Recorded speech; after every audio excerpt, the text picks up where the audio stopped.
How's it going, everybody? Gotta talk some PlayStation news and updates. I don't want to say long-awaited PlayStation exclusive, but a PlayStation exclusive that's been in development for a long time. Looks like it won't be coming to fruition. At the very least, it's not in active development. Little bit of a bummer. I do think people were interested about the game when they initially saw it, but, you know, them's the breaks. It looks like we got another deep down on our hands, but we'll talk about that. Speaking of PlayStation exclusives, rumors of an Until Dawn 2 are going around. This is particularly in regard to the resume of Firesprite game development studio writer Alex Rose mentioning something in their portfolio page. We'll talk about that, and also a bit of an update on Dead Rising Deluxe Remaster. Very excited for that. Excited to revisit Dead Rising. Did not expect this to come to fruition so quickly, and it will be getting a physical release, albeit not at launch, a few months after, but we'll talk that at the end of this video. Right off the top, Wild is a game that's been in development for a very, very long time, and after 10 years of uncertainty, as known on PlayStation Lifestyle, Wild Sheep Studio creative director Stephen Terhide has confirmed that the PlayStation exclusive Wild is no longer in active development and has seemingly been canceled. The game was believed to be alive up until around 2021, but now has been canceled and looks like it'll never be coming to fruition.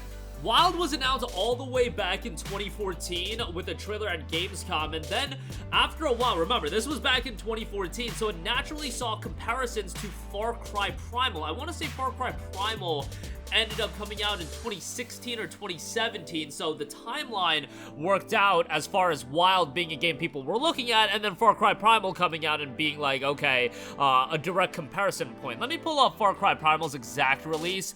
It was 2016, February of 2016, so Wild gets announced in 2014, and then, you know, still in development, hasn't come out. Far Cry Primal then comes out. As far as that wilderness-style game, Wild was a game that I don't think had a ton of interest, a ton of hype and anticipation. It just looked like a pretty cool, maybe out there kind of game, out of left field, not necessarily conforming to the style of game that was coming out a lot, and obviously it was a smaller scale project, so on and so forth, but it was in development for a very long time, and I think at some point people just naturally stopped caring about it, and now we do know that the game is seemingly never going to happen. At this point, they're noting not in active development. I would say at this point, you could just consider this game to be canceled, and it'll never come out.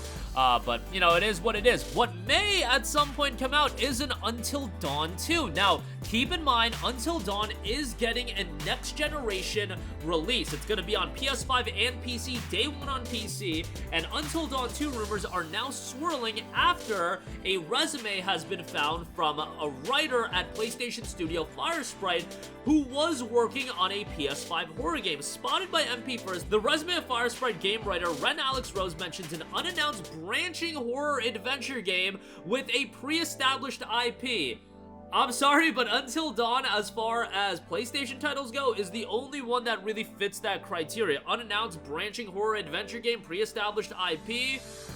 The website also discovered a portfolio page of Firesprite game designer Emily Stell, which reveals that she's working on a narrative horror game for both the PS5 and PC. That's already been announced. We know that Until Dawn is getting a next-generation release. I'm really curious as what that's going to be priced at more than anything. I thought Until Dawn, when it initially came out, I enjoyed the game, but I had said over and over again, not worth $60 as far as the style of game that it could be. Now, what's also interesting is that there's a portfolio page for a Firesprite game designer, Emily Stell, and it notes that she's working on the narrative horror game, the same one that Alex Rose was working on, unannounced branching horror adventure game, at least that's what's led to be believed, on both PS5 and PC. The fact it's on PS5 and PC might make you think that it'll be released day one on both platforms. I don't know if that's the case, because you can concurrently develop games on both PS5 and PC, but bank the PC release for some time in the future. The PC delayed releases isn't an issue of Sony not able to get the PC release in time done. They could easily do that. It's so they incentivize you to pick up a PlayStation 5, but the notion is Until Dawn is going to be coming out on PlayStation 5 and PC in the near future. The first game, not the second game, the first game will be coming out. The second game ain't even revealed yet, and if it's to be revealed, who knows. But the first game is getting re-released on PS5 and PC, and part of me never really considered, hey, that's a random game to re-release. I just thought, you know, you can pick random games to re-release. Like, re-releasing games isn't that much of a financial undertaking, in the sense that you're releasing it on a new platform as well. People are gonna rebuy it. It probably makes a lot of financial sense to remaster and re-release games on next-gen platforms. I mean, you get games like Red Faction Guerrilla Remastered Edition coming out. Like, I don't really question games getting ported to different platforms or getting remastered, but it does make sense to use a remaster and a new release of a game as a promotional vehicle for a future release. Sony very much does that with their PC releases as a whole. They use their games that they drop on PC right before or somewhat before the next game comes out. They did this with Spider-Man, they did this with God of War Ragnarok, Horizon Forbidden West. A year and a half before that sequel comes out, you re-release it on a new platform and you get more interested in it. This would kind of be doing the same thing as far as if Until Dawn 2 is in development. So it'll be interesting to see if that pans out. Until Dawn was never this incredibly well-received PlayStation exclusive, especially at the level that PS exclusives are generally received at, but I thought it was a fun, cheesy horror game that if you have a party of friends over, not necessarily saying that it's a multiplayer game, although Supermassive did bake that into their other games that came out, so it more so has that party vibe, but Until Dawn didn't with its initial release. You know, it's a fun game to go through with people around, and it's kind of like an interactive movie, so there you go with that. We'll see if that comes to fruition. Lastly, Dead Rising Deluxe Remaster, previously only announced as a November release for its physical edition. It will be launching on PlayStation 5 and Xbox Series on November the 8th with its physical release. The digital edition, however, is due out on PS5, Xbox Series, and PC on September 19th.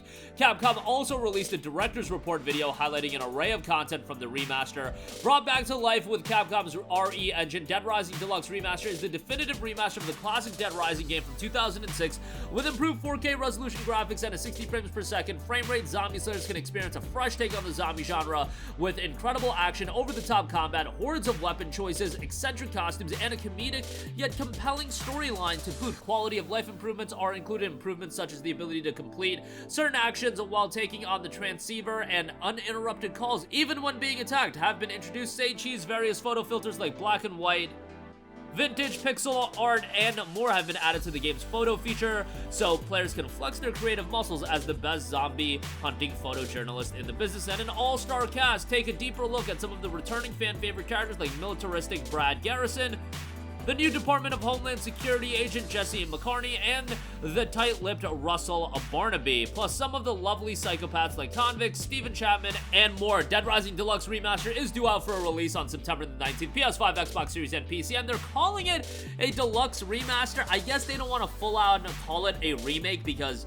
maybe people think it's a complete ground-up remake, but it's on a brand new engine, the RE engine, and it has a lot of refinements. This is much more than the typical remaster you do see, so credit to them for that. Excited for that. Going to be priced at $49.99. But that is going to do it for me. Again, a PlayStation exclusive has seemingly been canceled in while no longer being in development. Not too surprising. Still, I guess a little bit disappointing that it is happening, but I think the time to be disappointed was like 7 years ago. Until Dawn 2 potentially could be happening after job listings and resumes have been spotted, and Dead Rising Deluxe Remaster physical editions will be dropping on November the 8th. The game itself, I think, looks quite good. Just coming out around the same time as a lot of other big games, so it's going to have a lot to compete with, but still excited for that. And that's going to be more of a, no-nonsense zombie-slaying action experience. Not going to have to take it too seriously. But that'll do it for me. Let me know all of your thoughts in the comment section down below. Sound off there. Thank you for watching, and goodbye. Hey guys, we hope you enjoyed the video, and if you did, make sure to hit the subscribe button, and if you're already subscribed, do us a favor and hit the bell icon. This way you'll be notified whenever we post a new video. That's the best way to keep up with all of our uploads, and we usually try to upload 2 videos a day. And with the bell icon hit, you'll be notified whenever we do upload a video. As always, thanks for watching.